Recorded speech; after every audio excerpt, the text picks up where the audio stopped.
Okey, terima kasih pengerusi Dr. Suresh. Terima kasih juga kepada Jabatan Museum Malaysia, Museum Arkeologi Lembah Bujang kerana menjemput saya untuk berkongsi pengetahuan yang saya kira sedikit lah berkenaan dengan petarian. Dan jam menunjukkan 3.51, angin sepoi-sepoi bahasa, memang lepas tu dapat pula kena explain petarian kan, benda yang kompleks. So saya akan cuba ringkaskan sebaik mungkin untuk tuan-tuan dan puan-puan, dan sekiranya ada persoalan boleh tanyakan nanti. Okay, next. So satu benda yang primordial ataupun asas pada kita kan, kalau kita sebagai manusia kita ingin bertanya tentang masa, ruang dan masa. Kita kalau jumpa orang pun kita nak tanya orang tu umur berapa, dah datang tempat ni lama ke, sekejap ke, baru ke. So it's a very natural things untuk mengetahui tentang masa. Dan masa ini juga adalah sesuatu yang abstrak, sesuatu yang boleh jadi kompleks juga. Dan dalam konsep ruang dan masa untuk arkeologi, kita melihat bahawa manusia dan masa itu sama. Dia memang menggunakan masa. Tetapi kalau dari segi rekod, seorang manusia boleh mempunyai maklumat yang lebih panjang daripada usia dia. Dengan kata lain, seorang anak mungkin mengetahui pengetahuan tentang bapanya yang hidup 100 tahun contohnya. So maklumat pengetahuan tentang masa dia lebih daripada usia anak itu sendiri. Dan dalam konsep arkeologi, kita melihat masa itu akan membuka kepada ruang dan dimensi yang lalu, ruang dan dimensi yang baru tentang masa lalu. Jadi konsep ruang dan masa ni memang pentinglah bagi arkeologi. Okay, next. Dalam kajian arkeologi, mungkin yang kita pun tahu masa kita belajar sekolah rendah kan, sekolah menengah, kita ada prasejarah, kita ada sejarah. Jadi dalam prasejarah ni kita boleh bahagikan kepada 3 fasa yang utamalah, Paleolitik, Neolitik dan Logam. Lepas tu kita ada sejarah yang boleh kita bahagikan secara ringkas, ya, tidak semestinya terhad pada benda itu, Kesultanan, zaman penjajahan dan zaman moden.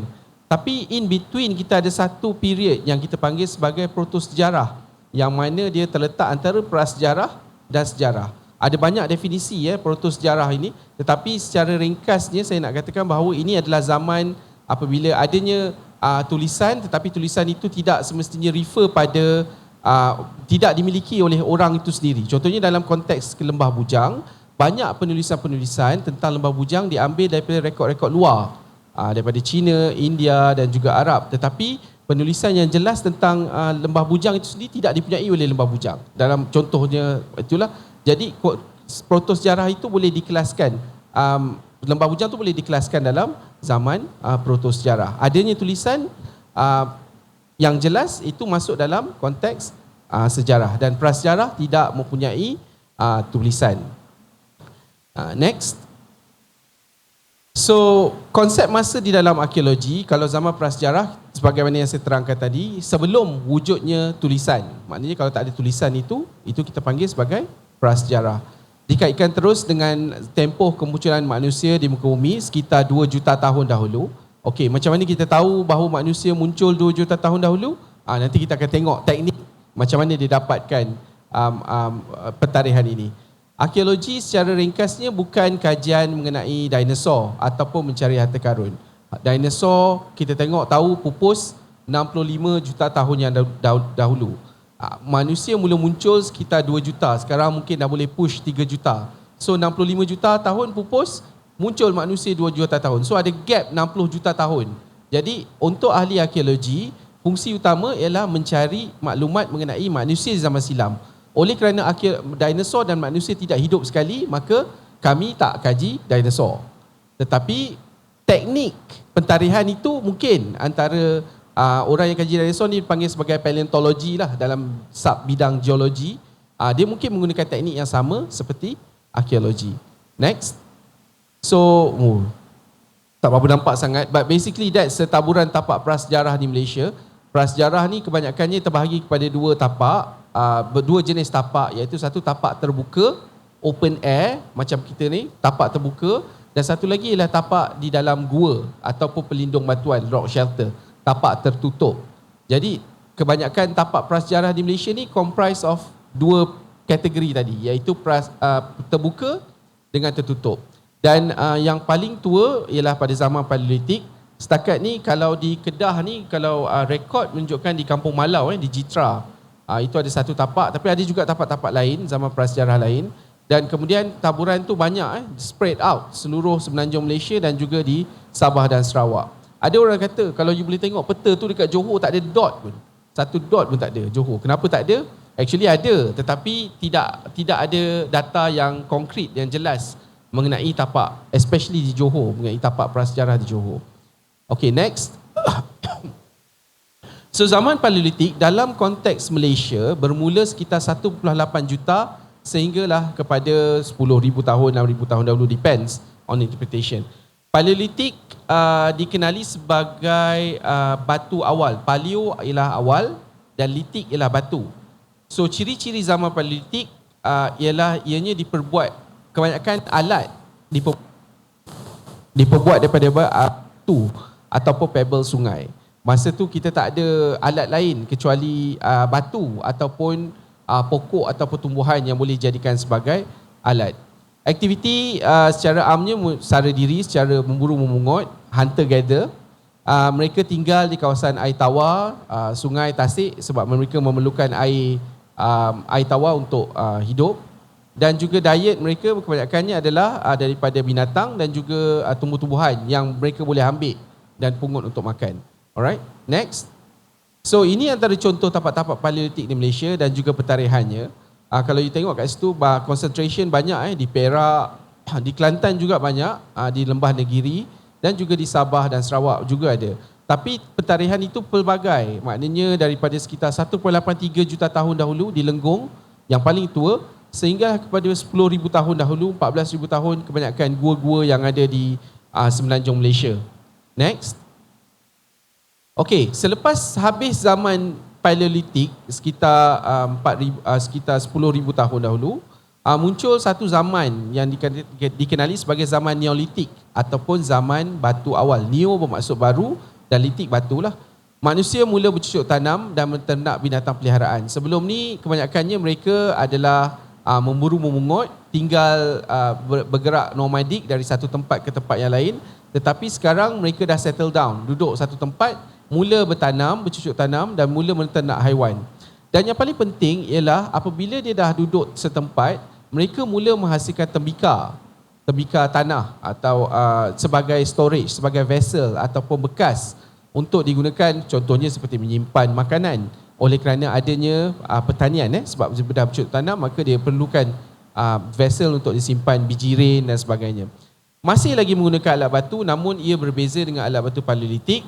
Kerana pada zaman ini alat batu itu jadi lagi canggih. Kalau dulu di very crude ataupun very kasar alat batu dia, sekarang dia lebih refine atau lebih rapi dengan teknik menggilap atau asah berbanding alat-alat Paleolitik yang hanya direpehkan sahaja. Next.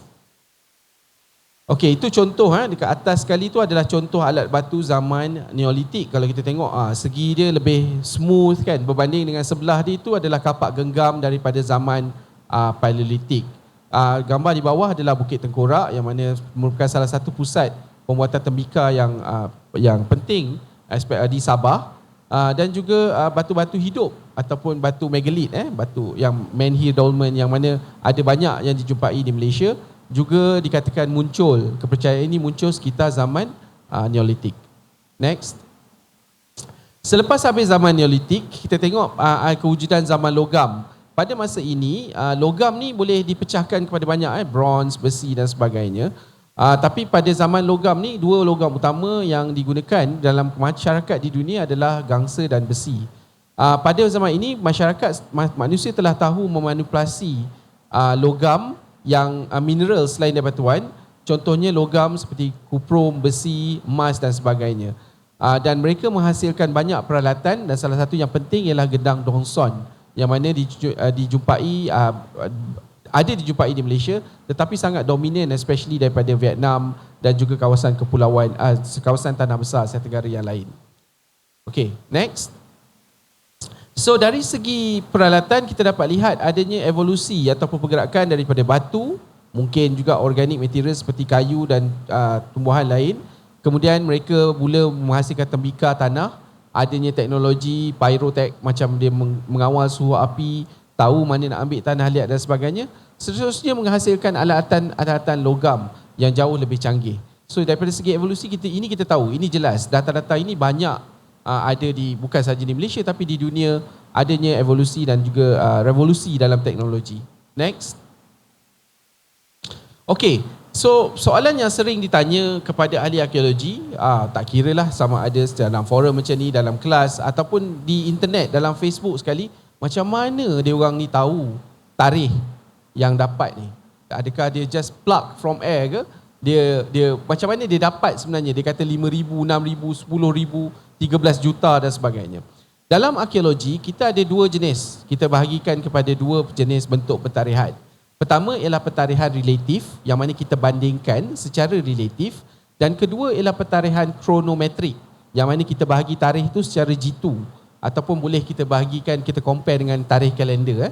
So, dua jenis pentarihannya. Okey, boleh kita tengok dulu pentarihan relatif. Next. So pentarihan relatif, kita bandingkan artifak atau tapak melalui satu siri atau jujukan yang sama. Maknanya contohnya stratigrafi, saya akan terangkan nanti, seriasi, dia memberikan sekuens sahaja, tiada tarikh yang khusus dan tepat. Maksudnya dia berikan sekuens, kalau dia tengok alat tu, oh ini lebih kurang alat batu tadi ini zaman Paleolitik. Paleolitik dalam tempoh 1.83 hingga 10,000 tahun dahulu. Ataupun tapak alat batu oval unifacial ini adalah boleh kita katakan berusia 40,000 tahun dahulu. Sebab tapak-tapak lain pun lebih kurang sama. So kita kata okey ni sama 40,000 tahun. Dia match ataupun dia kawan lah, dia geng lah contohnya. Tetapi pentarihan kronometrik dia memang mutlak. Dia boleh dapat rujuk dengan kalender. Ini lebih bersifat saintifik. Sebagaimana yang ditunjukkan tadi macam 788 BC, exactly 788 BC, abad ke-237 Masihi. They very pinpoint. Ini menggunakan asas metodologi dia menggunakan radiometrik. Itu saya akan terangkan nanti macam mana kita tengok benda ni. Alright, next. Okey, pentarihan relatif dulu, next. Pentarihan relatif, salah satu pentarihan relatif yang sering arkeologis gunakan dipanggil sebagai stratigrafi. Dia melihat kepada lapisan. Next, bayangkan seperti kek lapis Sarawak ataupun kek lapis yang kita makan tu. Untuk kita buat kek lapis tu, yang pertama sekali kita kena buat adalah lapisan yang paling bawah. Kemudian kita buat satu lapisan sehinggalah ke atas. Okay? Macam tu juga stratigrafi dibentuk. Lapisan yang bawah secara, dia ada banyaklah teori, tetapi secara amnya, walaupun tidak semestinya betul, lapisan bawah adalah lebih tua daripada lapisan di atas. Ya, ingat kek lapis. Okey, so kita tahu kalau kita buat secara relatif, kita tahu kalau kita ambil batu dekat bawah tu, atau tu kita tahu batu ni lagi tua daripada batu di atas. So kita bandingkan saja. Okey, next. So ini macam tu tadi, lapisan tua adalah bawah, lapisan muda adalah atas. Ni secara amnya. Okey, next. Dan dalam konteks yang lebih kompleks, contohnya macam gambar yang ni, kita tahu bahawa lapisan bawah selalunya lebih tua. Roman, kalau macam di UK, kita tahu dia punya lapisan dia sangat, sebab UK adalah negara yang sangat tua, banyak pendudukan sebenarnya. Dan bawah adalah Iron Age sehinggalah kepada lapisan atas seperti 18th century dan sebagainya. Next. Okey, tipologi melihat kepada bentuk. Okey, artifak boleh dikelaskan mengikut atribut seperti bahan, bentuk, corak dan sebagainya. Cuba kita bayangkan iPhone. Daripada iPhone 1, 2, 3, 4 sekarang sampai 16 dan sampai 60. Kalau kita atur semua iPhone tu, kita dapat lihat perbezaan bentuk dia dan juga saiz dia contohnya. So, beberapa alat dengan atribut dan ciri sama membentuk type dan jenis, dan tipologi ini mengelaskan artifak sebagai satu kumpulan. Jadi, kita boleh kelaskan ikut bentuk. Tembikar tu, katakan kalau tembikar tu bulat, bulat semua. Ataupun tembikar tu petak, petak semua. Jadi, kita boleh typekan, kita boleh kelaskan, dan kita boleh memberikan anggaran tarikh yang relatif kepada artifak-artifak ini. Next. Seriasi ialah melihat kepada bagaimana kita melihat kepada penggunaan. Contohnya, satu jenis artifak itu sama ada digunakan secara lama atau duration dia panjang atau pendek berdasarkan kepada jumpaan di tapak. So kita boleh juga bandingkan bila kita korek, kita buat pentarihan, kita tengok daripada segi jumlah jumpaan dan kita tahu bahawa sama ada tembikar yang digunakan itu popular ataupun tidak. Contohnya dalam tembikar di Teotihuacan Valley yang mana kita tahu bahawa pada certain period adakah bentuk-bentuk yang dominan atau bentuk yang menjadi favorite orang pada masa itu. So seriasi juga adalah salah satu bentuk pentarihan secara relatif. Next. Kekuatan pentarihan relatif sebab satu dia ringkas dan dia murah. Satu lah. Dari segi urutan geologi macam saya tunjuk stratigrafi tadi senang nak faham. Bawah tua, atas muda. Dan kedua dia ringkas dan mudah sebab kita tak memerlukan lab. Kita tak perlukan kos yang tinggi untuk hantar pentarihan ni. Dan kita boleh menguji hipotesis lapisan-lapisan geologi, lapisan yang tanah tadi dengan peristiwa-peristiwa tertentu. Contohnya dalam konteks di Kota Tampan, apabila kita jumpa lapisan budaya bawah dia dan atas dia ada lapisan debu toba. So kita kata okey, debu toba ni ahli geologi buat kajian. Letusan toba ni berlaku 74,000 tahun dahulu. So lapisan bawah tu mesti berlaku sebelum letusan debu toba 74,000 tahun. So relatif dia banding dua. So senang. Jadi kita boleh menguji hipotesis ini dan juga kita boleh membantu pencarian fosil dia. Ini untuk orang-orang geologi lah sebagainya. Alright, next.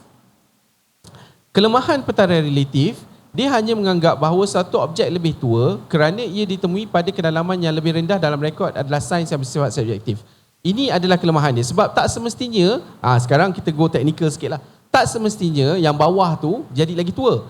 Dalam proses geologi yang berubah-ubah, mungkin yang bawah tu boleh duduk kat atas, yang atas boleh duduk kat bawah. So relatif dia boleh pakai mengikut kepada pemerhatian yang betul-betul teliti kepada lapisan yang ada di tapak. Terdapat banyak contoh lubang yang dalam digali untuk buang sampah, Okey, contohnya dalam konteks ini, kalaulah benda tu duduk, ni pengalaman saya sendiri, you korek petak, contohnya atas okey, kita nampak artifak-artifak yang tu, tapi sampai kat bawah tiba-tiba you jumpa tin coke. Coke yang kita minum ni, tiba-tiba jumpa kat bawah. Adakah bermaksud orang 1000 tahun dulu dah minum coke? Tidak. Apa yang berlaku ialah apabila adanya korekan-korekan oleh haiwan lain lah, contohnya tikus dan sebagainya, dia bawa botol coke tu atau tin coke tu ke bawah. Jadi kita tak boleh nak assume, maknanya kita kena tengok betul-betul lapisan itu sama ada kita nak tentukan bahawa ianya adalah tepat ataupun tidak. Tanah runtuh, gelongsoran, ini semua juga boleh berubah sebab dia bergantung kepada pelapisan kan. Okay, next. Pentarihan kronometrik. Ini yang kita kata saintifik tadi, yang jelas, yang mana ahli arkeologis menggunakan pentarihan kronometrik dan juga pentarihan relatif untuk mentarikan tapak. Okey, yang tadi relatif, sekarang kita tengok kronometrik. Next. Okey, kebanyakan pentarihan kronometrik ini menggunakan aplikasi daripada bidang fizik dan juga kimia dan juga daripada bidang nuklear lah contohnya. Okey, apa yang diukur dalam pentarihan ni kebanyakannya adalah mineral. Maknanya kita tahu setiap unsur di bumi ni ada dalam setiap benda ada banyak mineral, ada banyak unsur. Kita ni terbentuk daripada badan manusia sendiri ada karbon, ada hidrogen, udara yang kita hidup, ada oksigen, air, ada H2O. So semua tu adalah unsur yang membentuk kita dan juga semua benda yang ada sekeliling kita. Satu teknik pentarihan yang penting untuk ahli arkeologi ialah radiokarbon C14. Dipanggil radiokarbon C14. Yang ini selalu ditanya, apa benda radiokarbon C14 ni? Okey, dalam badan manusia atau dalam organisma yang hidup, dia ada karbon. Karbon ni dihasilkan di atmosfera dan diserap oleh tumbuhan. Basically semua benda hidup adalah karbon. Itu unit asas untuk kita. Okey, karbon ni kalau dalam secara ringkasnya dia ada banyak isotop karbon. Dia ada C14, C15. Basically dia macam satu benda yang satu jenis, katakanlah bola, contoh bayangkan karbon bola ni, dia ada yang reput cepat, ada yang reput lambat. Okey, bola ni lama-lama dia hilang, ada yang reput lambat. Okey. Karbon yang reput cepat ni ialah dipanggil sebagai karbon yang tidak stabil. Unstable isotope carbon. Karbon yang reput lambat ni dipanggil sebagai isotop stabil sebab dia boleh maintain lama. Dia stable. Jadi kalau dia, dan secara ringkasnya, pereputan ini saintis dah tahu dah. Okey, untuk karbon dia punya reput daripada start dia wujud sampai habis, berapa lama dia reput. So dia dah boleh ukur dah reput dia. So bila kita test bahan tu, kita tengok berapa persen karbon tu tinggal, so kita tahulah usia dia. Dalam konteks C14, dia akan habis 5,730 tahun. Maknanya kalau dia duduk dalam pokok tu, dalam masa 5,000, katakanlah pokok tu 10,000 tahun, dalam masa 5,000 dia akan habis. Maknanya 5,000 tahun tak ada dah karbon. Kalau ada 50% karbon, kita tahulah usia dia lebih kurang dalam 2,500. Okey, faham kan? Maknanya kita boleh detect dari segi pentarihan kronometrik karbon ni daripada segi isotop karbon tu sendiri. So radiokarbon C14 ada dalam semua tumbuhan, dalam semua benda hidup, dan kita boleh detect ini untuk dijadikan sebagai indikator kepada pentarihan. Okey, next. So ini satu contoh lagi bagaimana semua benda hidup, dan karbon sebenarnya berbeza-beza ikut dia punya karbon tu memang satulah, tapi bila dia masuk dekat haiwan dia akan berubah jadi lain. Karbon yang dengan tumbuhan dia lain. Ini semua kimia lah, tetapi dia akan ada dalam badan kita sampailah kita mati. Even lepas mati pun ada lagi, selagi tulang kita ada, selagi tak reput sisa badan kita, selagi itu kita boleh extract karbon tu keluar. Okay, next. Ada dua, macam yang Dr. Akmal cakap tadi, ada dua bentuk pentarihan yang sering arkeologis pakai, iaitu C14 dan AMS. Kalau tuan-tuan tengok dekat sini, itu adalah senarai sampel yang kita boleh ambil untuk kita buat pentarihan. Seperti arang, shell, wood, semua benda tu adalah benda-benda organik. Dia tak keluar batu, quartzite kat situ. Okay? So semua benda tu adalah benda-benda organik. Kalau kita buat radiokarbon C14, kita memerlukan lebih banyak sampel, tetapi AMS ni dia memerlukan sedikit saja sampel. Maknanya kalau kata kita pergi kat tapak tu, tak cukup sampel. Okey, kalau kita tak boleh buat C14, kita boleh buat AMS. AMS juga adalah radiokarbon, tapi dia deal dengan jumlah kuantiti sampel yang sedikit.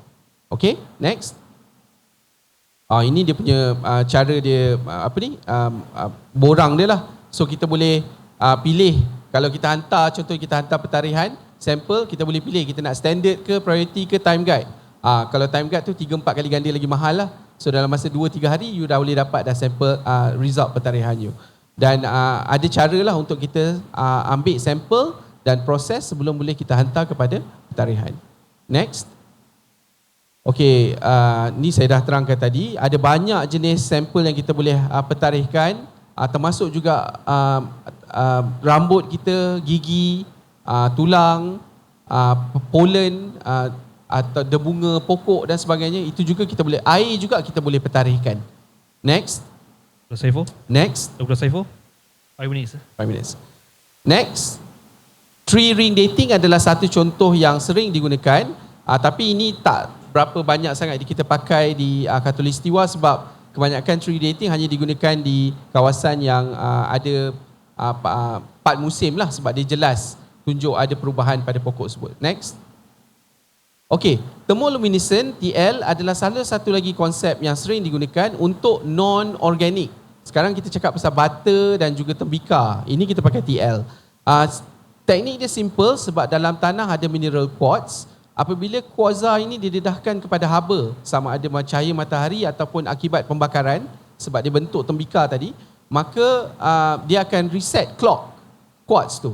Dan kita boleh tahu berapa pentarihan, bilakah masa tembikar itu dibuat. TL dan OSL. Begitu juga dengan butter. Next. Ini untuk yang lagi tua, potassium argon untuk fosil yang boleh deal dengan juta-juta tahun. Next. Fission trap pun sama, saya tak nak go into detail. Next. Alright, this is the limitation of each technique. Setiap teknik ada tempoh masa yang dia boleh pertarihkan. Bukan kita kata semua kita boleh bantai guna radiokarbon je, tak. Ada barang kita boleh pakai radiokarbon, ada yang kita tak boleh pakai radiokarbon. Ada yang kita guna fission track, OSL dan sebagainya. Dan dia ada tempoh masa yang dia boleh berikan. Bukan semua tempoh masa boleh digunakan hanya dengan satu teknik saja. Next. Alright. Satu lagi yang menarik ialah yang saya nak kekalkan ialah terangkan ialah mungkin misconception yang sering ada tentang BC, AD, BCE dan CE ni. Dalam arkeologi kita sering dengar bahawa dia adalah 500 AD, 500 BC. BC dan AD lebih berkait dengan Christ lah, sebelum Nabi Isa lahir. Jadi apabila ada saintis-saintis yang lebih sekular, dia tak nak ada kaitan dengan agama Kristian ke apa sebagainya, dia pakai sebagai BCE, before current era ataupun current era. Okay, but it's basically the same thing. BC, BCE, AD, CE is the same thing. Next. So, apabila Nabi Isa lahir, start daripada situ, 0, 1 sampai sekarang tahun 2024, itu kita kelaskan sebagai AD. Tapi sebelum Nabi Isa lahir, before Christ, itu kita kategorikan sebagai BC. Next. Okay, next. That's sebagaimana saya kata tadi, limitation. Next. Next. Okay. Tak payahlah. Okay, next. Alright. Satu benda yang menarik tentang pertarihan daripada Sungai Batu daripada 2012 hingga 2019 ialah kita telah mendapat data sebanyak 140 data pertarihan. 82 data menggunakan kaedah AMS, radiokarbon, 58 menggunakan kaedah OSL. 25 daripada 140 pertarihan adalah memberikan BC, before Christ. Next. Okey, dan sampel ini daripada tapak Dr. Akmal. So ada banyak isu dan masalah tentang pertarihan di Sungai Batu. Saya rasa Dr. Nasha pun mention kronologi juga menjadi isu dan masalah. Yang itu mungkin akan diselesaikan nanti. Tetapi ada perdebatan yang saya rasa perdebatan yang sihat menunjukkan adanya yang kata BC lah, AD lah dan sebagainya. Kedua-duanya ada kekuatan dan kelemahan masing-masing pada pendapat saya. Dan semua ini perlu diperhalusi lagi dengan kajian lanjutan. Next. Alright. Salah satu paper yang menunjukkan BC ini adalah daripada tim Dr. Hasfar Hisham sendiri, salah seorang pekaji yang menunjukkan tarikh dia adalah 545 BC. Dan kemudian next, beliau juga telah menerbitkan beberapa makalah yang turut menerangkan tentang tarikh 778 BC, 788 BC. Yang boleh kita perdebatkan lagi lah. Next. Untuk menjalankan pendidikan tapak, cadangan dia oleh kerana pada masa, mungkin masih ada lagi polemik tentang ADBC ni. Terdapat 97 tapak, saya rasa Dr. Nasha akan teruskan lagi kajian di Sungai Batu. Ada 54 tapak, ada 40 lebih lagi tapak yang digali. Mungkin ada pertarian-pertarian yang baru yang lebih konkret yang akan dikeluarkan. Perbezaan memang akan ada. Walau bagaimanapun kita harus meraihkan setiap perbezaan pertarian yang ada dan juga menambah lagi pengetahuan kita dengan menjalankan pendidikan secara berterusan. Okey. Next. Itu saja. Terima kasih banyak-banyak. Saya serahkan pada pengerusi. Terima kasih kepada Dr. Saiful di atas perkongsian sebentar tadi. Tanpa membuang masa, saya